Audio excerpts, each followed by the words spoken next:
पहन के लिबास तू बेलिबास है, के पहन के लिबास भी तू बेलिबास है। किसी गैर की नजर, किसी गैर की निगाहें तुझ पे है, जरा तुम्हें एहसास है कि तेरा लिबास हो गया घट के मुख्तसर, के तेरा लिबास हो गया घट के मुख्तसर। तुम्हें तेरा औकात का जरा सा भी पास है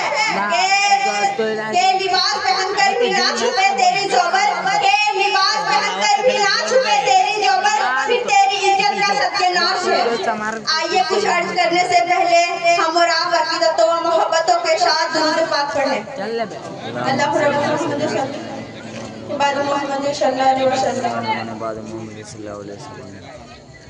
मुअज्जज़ शामिल व शामियात, आज मैं आप लोगों के सामने वो बातें बयान करूंगी जो आज हमारे मुआशरे में हर जगह हर मोहल्ले में बहुत आम होती जा रही है। मेरे नबी का फरमान है कि अल हयाउ शोबतुन मिनल ईमान, यानी हया, पर्दा, शर्म, लिहाज ये सब ईमान की एक शाख है और हया औरतों का जेवर है। लेकिन आज हमें हर तरफ यही देखने को मिलता है कि औरत बेहया की तरह घूम फिर रही है, बेपर्दा होकर और बाजारों में घूमती है और बेपर्दा होकर नहीं बल्कि गैर इस्लामिक लिबास पहन करके गलियों और बाजारों में घूमती है और शादी ब्याह में भी जाती है। इन सब में उनको शाह देने वाले कोई नहीं बल्कि उनके खुद के माँ बाप ही होते हैं और कहते हैं कि मेरी बच्ची अभी छोटी है, इन्हें भी जींस पहनाऊंगी, इन्हें भी टी शर्ट पहनाऊंगी, इसमें हर्ज है क्या है? जब ये बड़ी हो जाएगी तो फिर इसे इस्लामिक लिबास पहनाया जाएगा। ये तो मेरी अभी छोटी बच्ची है। मेरी गुजारिश है कि मेरे इस बयान को आप लोग पूरा सुने। आजकल जो हमारे मुआशरे में जो बच्चे हैं, हर जगह हर मोहल्ले में जो बच्चे हैं, जो नई नस्ल के हैं, वो तो रोशन ख्याल है ही,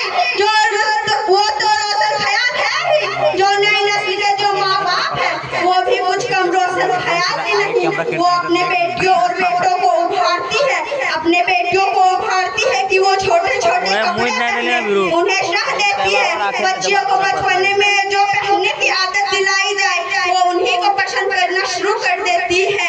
इसलिए तुम बच्चियों को बचपन से ही इस्लामिक लिबास पहनने की आदत दिलाओ ताकि बड़े होकर के भी उसी चीज की आदत रहेगी, उसी चीज की आदत उसके अंदर रहेगी। अगर तुमने अपने बच्चियों को बचपन में ही बिगाड़ना शुरू कर दिया तो वो दिन भी देखने के लिए तैयार हो जाओ जब तुम्हारे बच्चे बड़े होकर के तुम्हारे नाम के बदनों में दाग साबित होंगे।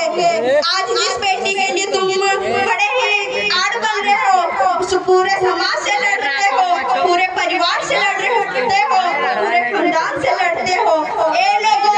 याद रखना वो दिन भी देखने के लिए तैयार हो जाना जब तुम्हारी बच्चियां इज्जतों के साथ खिलवाड़ की जाएगी, जब तुम्हारी बच्चियां सड़कों में आवाज़ करेगी, जब तुम्हारी बच्चियां बेपर्दगी बेहया की तरह जिंदगी गुजारेगी, उस वक्त तुम्हें कैसा एहसास होगा? मेरी बात आप लोग सुन रहे हो ना? उस वक्त तुम्हें कैसा एहसास होगा? वो बात भी मेरी याद रखना जब लोग तुम्हें बेइज्जत के निगाहों से देखेंगे, उस वक्त तुम्हें कैसा एहसास होगा? ए मुस्तफा जाने रहमत के कलमा पढ़ने वालियों, ए इस्लाम की शहजादियों, मैं आप लोगों से हाथ जोड़कर अदब के साथ कुछ कहना चाहती हूँ। अगर आप अपनी इज्जत चाहती हो, अगर आप अपने परिवार की इज्जत चाहती हो, अगर आप अपने खानदान को वक़ार को बचाना चाहती हो तो याद रखो तुम्हें गैर की तहजीब को अपनाना नहीं होगा, तुम्हें मगरिबी तहजीब के मुताबिक जिंदगी गुजारना नहीं होगा। अगर तुम अच्छी जिंदगी गुजारना चाहती हो तो मेरे मदीने वाले मुस्तफा के बातों पर अमल करो, मेरे कलिजाए फातिमा जैसी बनकर के जिंदगी गुजारो, ताकि ऐसी जिंदगी गुजारोगी तो जब तक दुनिया में रहोगी इज्जतों के साथ रहोगी और मरने के बाद इज्जतों के साथ उठाई जाओगी।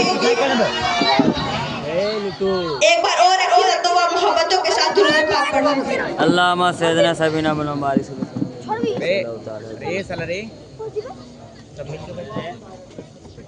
हाँ तो मैं अर्ज कर रही थी कि जो बाप कहते हैं मेरी बच्ची अभी छोटी है, इन्हें जीन्स पहनाऊंगी, इन्हें टी शर्ट पहनाऊंगी, इन्हें स्कर्ट पहनाऊंगी, इन्हें छोटे छोटे कपड़े पहनाऊंगी, इन्हें मगरिबी तहजीब के कपड़े पहनाऊंगी, तो ऐसे माँ बाप को मैं जवाब देना चाहूंगी कि आज जिस बेटी के लिए बड़े ही आड़ बन रहे हो, बहुत बड़ा सहारा बन रहे हो, बहुत बड़ा ढाल बन करके लोगों के बातों से बचा रहे हो, लोगों के बातों से बचा रहे हो। ये लोगों याद रखना, याद रखना, आज जिस बेटी को तुम बड़े प्यार से बोलती हो मेरी बच्ची अभी छोटी है, इन्हें जीत पहनने दूंगी, छोटे छोटे कपड़े पहनने दूंगी, जब वही बच्ची बड़ी हो जाएगी और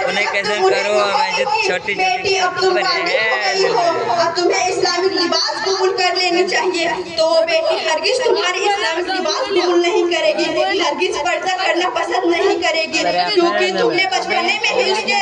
जहन में ये बात डाल दी हो कि बेटी अभी तुम छोटी हो। माँ बाप के नजरों में तो हर बच्चियाँ छोटी होती है, इसलिए तुम्हारा ये काम है, तुम्हारी ये जिम्मेदारी है कि अपने बच्चों को बचपने ही से सीधे रास्ते पर लगाओ, तब जाकर के तुम्हारी कद्र करेगी, तब जाकर के तुम्हारी इज्जत करेगी, तुम्हारी मजहब की कद्र करेगी, तुम्हारी मजहब की खूबसूरती को समझेगी। मेरे नबी का फरमान है कि जो बाप अपने बेटियों को पर्दे करने का हुक्म ना दे,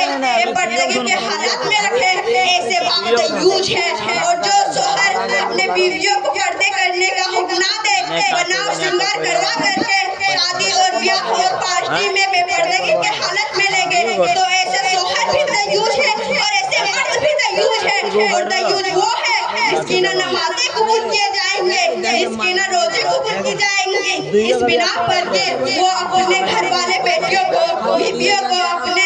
खानदान वाले लोगों को पर्दे का हुक्म नहीं दिया, बल्कि बेपर्दगी में उन्हें उभारा, बल्कि बेपर्दगी में उन्हें उभारा और उन्हें बेपर्दगी में उनके साथ सपोर्ट खड़े रहे। ऐसे मर्दों को मेरे नबी ने दयूज करार दिया, जिसकी ना नमाजें कबूल किए जाएंगे, जिसकी ना रोजे कबूल किए जाएंगे, इस बिना पर के जब तक वो अपने घर वाले लोगों को पर्दा करने का हुक्म ना दे और सही रास्ते पर ना ले गए। इस्लाम की शहजादियों, ए मेरे कौम की मुकद्दस शहजादियों, मैं आप लोगों से कुछ कहना चाहती हूँ। अगर आप अपनी इज्जत चाहती हो, अगर आप अपनी इज्जत चाहती हो, तो अपने खानदान वालों की नाम रोशन करना चाहती हो, तो मैं एक बात कहना चाहती हूँ, तो आजमा कर भी देख लेना, तो आजमा करके भी देख लेना। अपने हाथों में दूध चॉकलेट लो, 2 चॉकलेट लो और एक चॉकलेट का रेपर निकाल दो और जमीन में गिरा दो एक चॉकलेट को, और दूसरे चॉकलेट का रेपर लगे हुए रहने दो और जमीन में गिरा दो। कुछ देर के लिए ही रुक जाओ, बल्कि कुछ देर के लिए ही नहीं बल्कि 5-10 मिनट के लिए ही रुक जाओ, तुम्हें खुद ब खुद अपने आंखों से नजर आ जाएगी कि जिस चॉकलेट में तुमने रेपर लगी छोड़ दी थी वो पूरा महफूज है, उसमें न गर्दो गुबार लगेगी, न चींटियां लगेंगे, न तरह तरह के कीड़े मकोड़े लगेंगे, और जिस चॉकलेट में तुमने रेपर निकाल दी थी, यानी प्लास्टिक निकाल दी थी, उसमें गर्दो गुबार भी लगेगी और चींटियां भी लगेंगे और तरह तरह के कीड़े मकोड़े भी लगेंगे,